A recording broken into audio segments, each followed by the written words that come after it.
Sa bawat simbahan, may panata. At sa bawat panata, may kwento. At sa bawat kwento, may mga pusong tapat na naghahanap, nagdarasal, at patuloy na lumalakad kasama ang Diyos. Sa episode na ito ng Sansay, makakasama natin ng isang taong malapit sa simbahan, isang lay theologian, mananalaysay, at bihasa sa mga simbolo ng pananampalataya. Magandang araw po. Ako po si Brother Ivan Panganiban.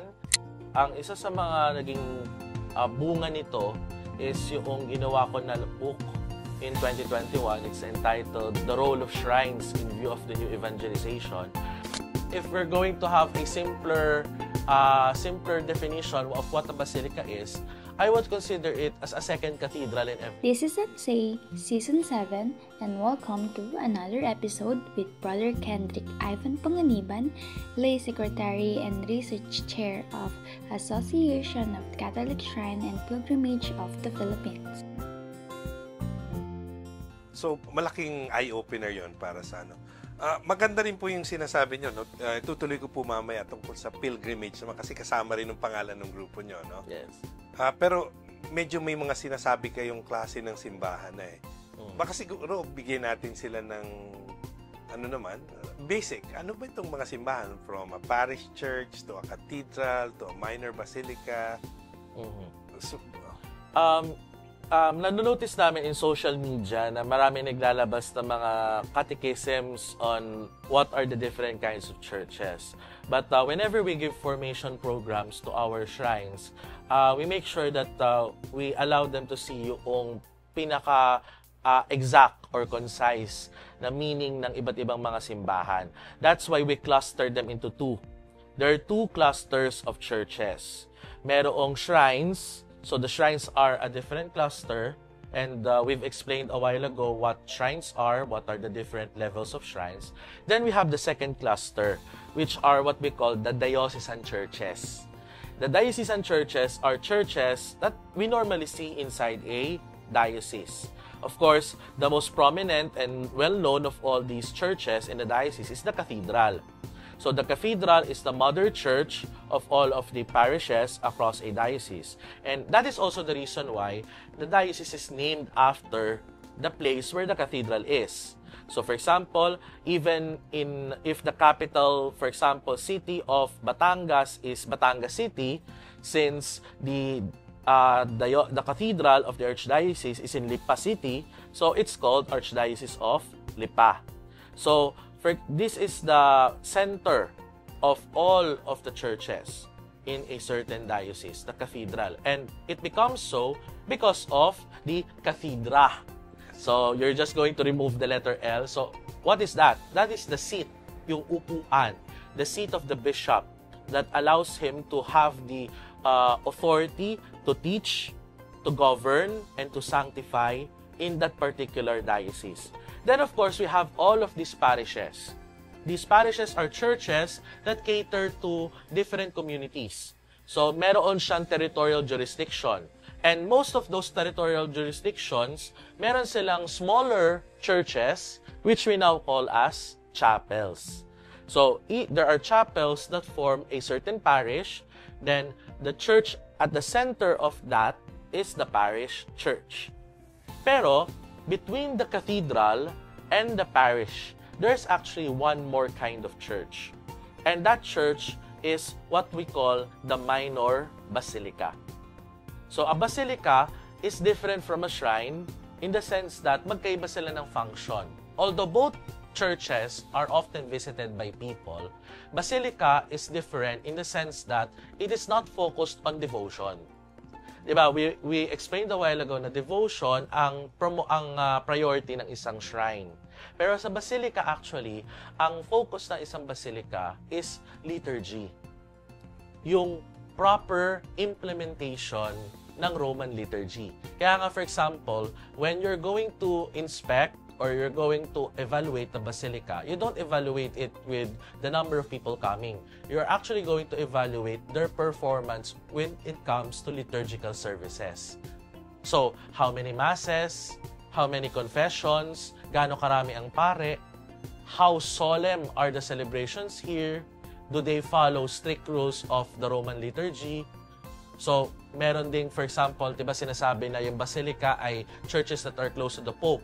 And the reason that happens is because the basilicas are the churches where we hear the interpretation of the different papal documents, of the different encyclicals, apostolic letters. So, dapat marami siyang nagagather na tao. Kaya nga, if we're going to have a simpler definition of what a basilica is, I would consider it as a second cathedral in every diocese. Na it has as much activities, as much celebrations as a cathedral inside a diocese. Na meron din siyang historical value, meron siyang architectural grandeur, at saka maraming artworks and relics na meron dun sa church na iyon. So, these are our different kinds of churches. So, we have two clusters, the diocesan churches, and we have the shrines. Clarify ko lang po, pag sinabing basilica outside Rome, lahat po minor basilica yan? Yes, because we only have 4 major basilicas. So, we have the St. John Lateran, which is the Cathedral of the Pope. St. Peter's Basilica, the most famous one in the Vatican where the Pope resides. We have St. Mary Major, which is the premier Marian shrine of the world. And of course, the Basilica of St. Paul outside of the walls where the tomb of St. Paul is found. So, ito lang yung 4 major basilicas. Then apart from them, merong mga ibang basilicas na tinatawag na pontifical basilicas or papal basilicas. Pero those basilicas, kaya lang sila tinawag na ganon because they are under the special jurisdiction of the Vatican. So their prelates or yung mga archpriests are directly appointed by the Pope and the Vatican, not by the dioceses. Then the minor basilicas, they're the ones that are directly under the different dioceses from outside of Rome, and there are those also in Rome, pero hindi kasing rami than those outside of Rome. Marami rin pong case na yung basilica, yung minor basilica, shrine din po siya, no? Yeah. There are churches that function as both a basilica and a shrine. Here in the Philippines, there are a handful of those, and their responsibilities are much more heavier than just as a shrine or as a basilica alone. Kasi as a basilica and shrine, they are able to take care of the devotion of the pilgrims coming to the shrine, and at the same time, they should prove that they have a very solemn, very festive, and very plenty of celebrations of the liturgy, particularly of confession and the Holy Mass. Kaya if both churches, if that church has both titles, usually they have a larger responsibility than a church that is just a shrine or just a basilica. In terms of management, na banggit niyo po, parang ang nagmamanage ng shrine, ang tawag sa kanya rector, similar to the cathedral, for example, yes, as compared to a diocesan which is managed by the curaparo or the parish priest. Ano po? Ano ang responsibility ng isang rector sa isang shrine? First of all, to clarify, there are parishes that are also shrines. That is why there are some moments when the parish priest also functions as the shrine rector. So it means that there are 2 positions, 1 person. And the reason that happens is because of the scarcity of priests. So there are not so many priests, so some priests need to function two titles in 1 person. But some others, na like religious communities na maraming pare in their community, sometimes hiwalay yung rector, hiwalay yung parish priest. Pero just to focus on the shrine rector himself, the function of a shrine rector, his important role is to ensure that there is proper liturgical services in the shrine, na excellent yung liturgical services in the shrine. Then of course, nandoon din yung financial management, because kapag shrine ka, of course, it is already assumed that the pilgrims are able to provide for the shrine. Kaya nga maraming taong pumupunta and at the same time, nag-accumulate ang shrine not only by treasures, cultural treasures, but also yung monetary donations. So the shrine rector takes care of the financial management of the shrine and its properties. And at the same time, yun din pong mismong devotion. He has the responsibility to promote the devotion. And sometimes, kahit sa association, isang lagi namin nire-remind sa ating mga shrine rectors is that in order for us to promote the devotion, we should be devotees ourselves. So, paano maunawaan ng mga pare, for example, yung nararanasan ng mga deboto sa Quiapo, sa Baclaran, sa Antipolo, kung sila mismo hindi na-touch noong devotion na yon ng particular saint o ng particular na title ni Jesus. So, all of those three functions are happening with the office of the Shrine Rector. And kung titingnan natin, it is aligned doon sa triamo nila ng Vatican II to sanctify, to govern, and to preach. So, the rector is responsible for those particular happenings inside a shrine.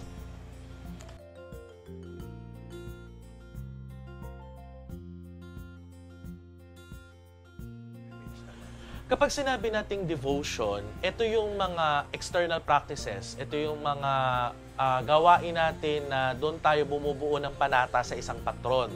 So, nandiyan yung pagnonovena, nandiyan yung pagrosaryo, nandiyan yung araw-araw natin pagdalaw doon sa shrine, diba? Minsan humahawak tayo doon sa imahe ng santo na iyon. Nandoon yung pagtutulos ng kandila. Minsan may mga iba na may mas stricter na way ng pagde-devotion, naglalakad ng paluhod sa isang simbahan. So these are external practices na yun yung bumubuo sa isang devotion. Yung pagbuo natin ng panata o ng vow natin doon sa isang patron saint. Ngayon, yung pilgrimage, nangyayari siya sa ating pagnanais na dumalaw dun sa mga places na yon. So, tulad nga na nakalagay sa mga documents ng simbahan, shrines need pilgrims and pilgrims need shrines. Hindi magiging shrine ang isang shrine kung walang pilgrims at hindi magiging pilgrim ang isang pilgrim kung wala siyang dadalawing shrine or church na mayroong devotion. So, these two things go hand in hand. And yung devotion na iyon, mapapansin natin, ay nag-i-spread out dahil sa pilgrimage. Dahil may mga tao na dumalaw sa lugar na iyon at nakwento nila yung kanilang story, yung kanilang testimony kung paano sila na-inspire, paano sila nagkaroon ng malalim na debosyon sa santo na ito. Tapos yun na ngayon ang nag-i-spread to different communities. Kaya nga, sa isang pag-aaral na ginagawa ko, meron akong naging distinction between devotion and devotional promotion. Devotional promotion is the main activity in a shrine. Now, what is that? Ang devotional promotion is yung capacity, yung kakayanan natin na i-share yung devotion natin sa ibang tao. And that is what happens in a shrine during pilgrimage. Na i-share natin yung devotion na meron sa shrine na ito at sa pagpunta ng mga pilgrims to different other shrines or to different other communities, pag-uwi nila sa bahay nila, sa trabaho nila, sa paaralan nila, na-share nila yung nangyari sa kanilang experience. And that is how devotion becomes devotional promotion through yung pilgrimage. Nasabi niyo po yung parang extra activities for devotion.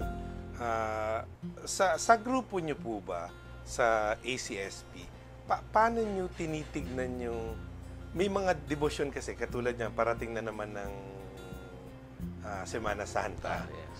May mga extra na parang hindi masyadong tinitignan na tamang debosyon ng simbahan. Ano yung posisyon nyo? Halimbawa, for example, yung bang pagpapako sa krus, pagpa-flagellate, pagpapalo sa sarili, isa bang klase ng debosyon yan na dapat puntahan o dapat bigyan ng pansin? Well, ang simbahan kasi ay meron ng stand on different practices of devotion. Nandun yun sa Directory of Popular Piety and the Liturgy na sinulat noong 2001. And ito ang sinusunod ng CBCP at yun din ang sinusunod ng association, so to speak. Kasi kung titignan natin, may fine line between devotion and fanaticism na dapat inaalay natin yung ating devotion sa kung ano ang turo ng simbahan tungkol sa pananampalataya. And tulad nga ng sinasabi ng CBCP, even before hanggang ngayon, itong mga practices tulad ng mga pagpapako sa krus, ang flagellation, it is your personal way of penance, pero it is not endorsed by the church. Ano ang endorsed by the church? Well, ang endorsed by the church ay pumunta ka sa kumpisalan, pumunta ka sa simbahan, magsimba ka.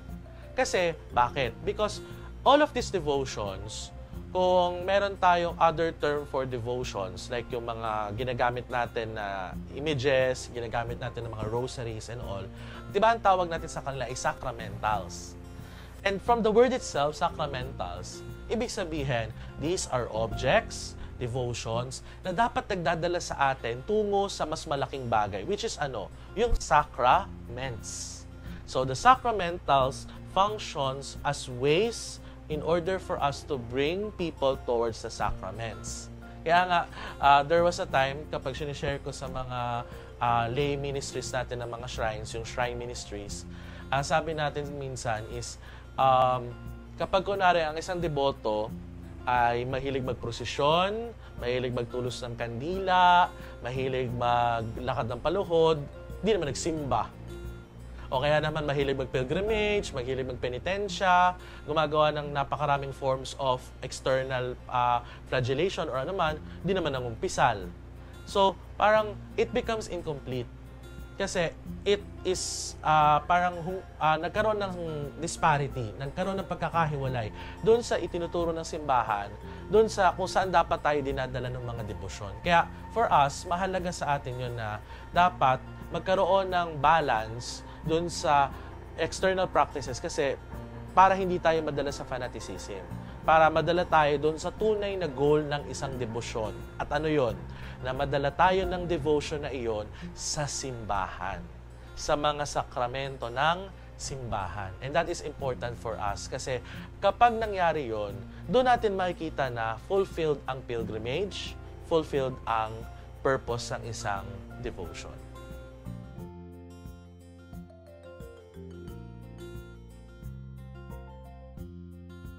Well, the function of our local government sa mga shrines ay very, very important. And nakikita naman natin na may mga ibang mga local government units na sila ay very keen doon sa pag-promote ng kanilang town, ng kanilang lugar.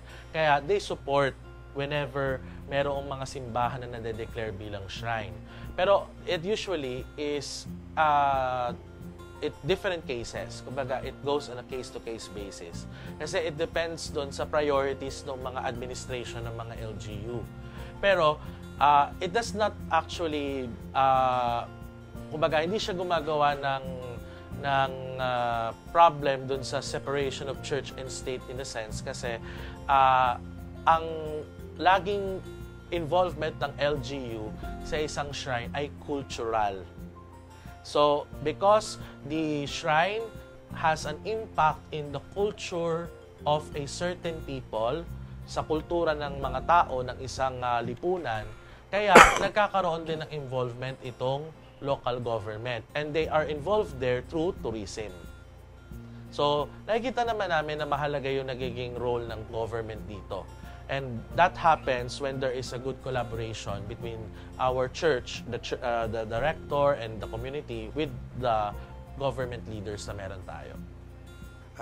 Ano po ba yung una nyong sinulat at napasok kayo doon?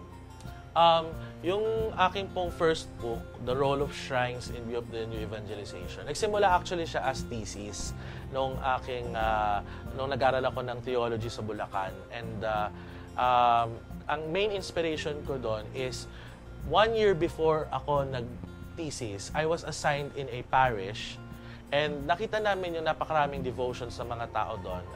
It's the parish of St. Mary Magdalene in Pililla, Rizal. Then, nakita namin na sa sobrang lalim ng mga tao, lalim ng devotion ng mga tao doon sa kay St. Mary Magdalene.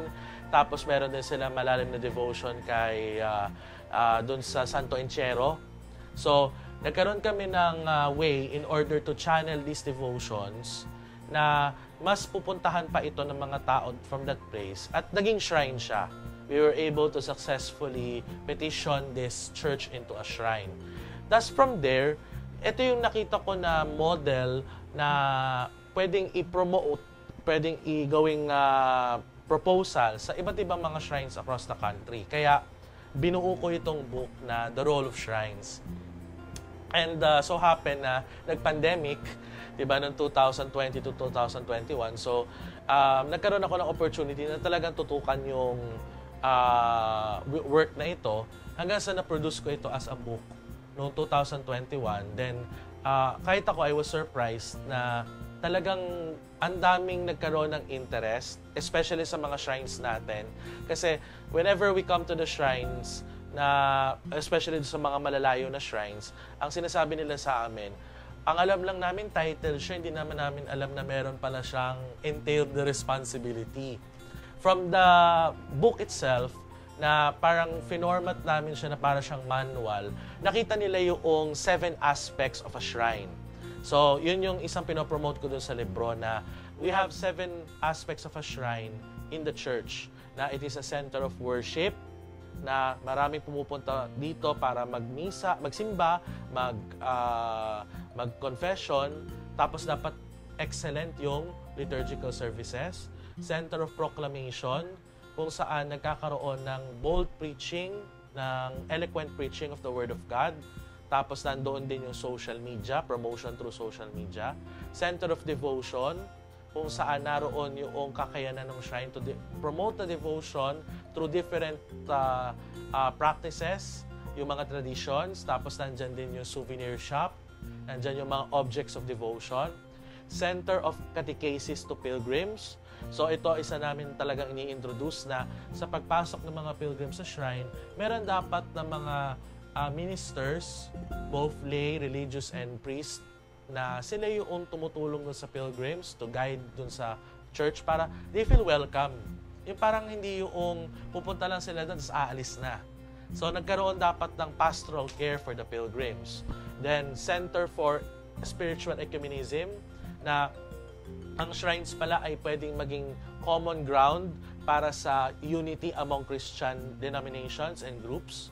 Center of Charity, so nandoon yung devotion, at yung devotion dapat na ito, nagtatapat, mas ini-encourage tayo ng devotion na ito na maging mas charitable sa ating kapwa, sa mga nangangailangan. Then of course, lastly, Center of Culture, wherein we are able to show the history of the people through the shrine. Kaya mahalaga din sa amin na ang mga shrines ay merong mga kahit information, may wall kung saan nandoon yung history ng shrine, o kaya kung may space pa, a museum na kung saan masyo-showcase ng shrine yung iba't ibang mga cultural value na pinapakita ng isang dambana. So, itong 7 aspects na ito, ang maganda dito sa system na ito is, kahit hindi ka masyadong learned sa theology, basta alam ng mga tao itong 7 bagay na ito, madidetermine nila kung saan merong malakas, may strength ang isang shrine. Tapos madidetermine din nila kung saan dapat mag-improve pa na aspeto ang isang shrine. At ang maganda dito sa 7 aspects na ito, it was actually already legislated. So noong 2024, we proposed sa CBCP na following yung kanilang 2018 decision na magkaroon ng evaluation.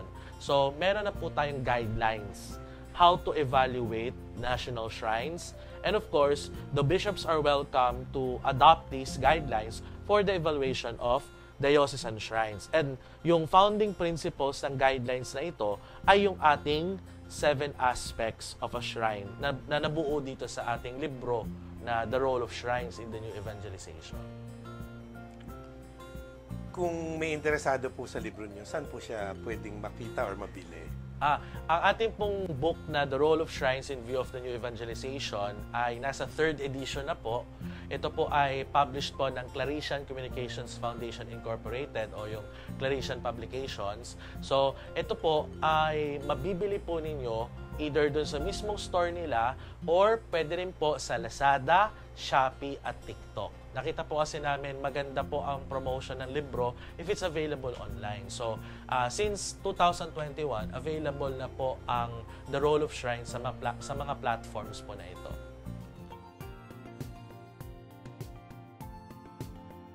Kapag kunwari ang isang deboto ay mahilig magprosesyon, mahilig magtulos ng kandila, mahilig maglakad ng paluhod, hindi naman nagsimba. Shrines need pilgrims and pilgrims need shrines.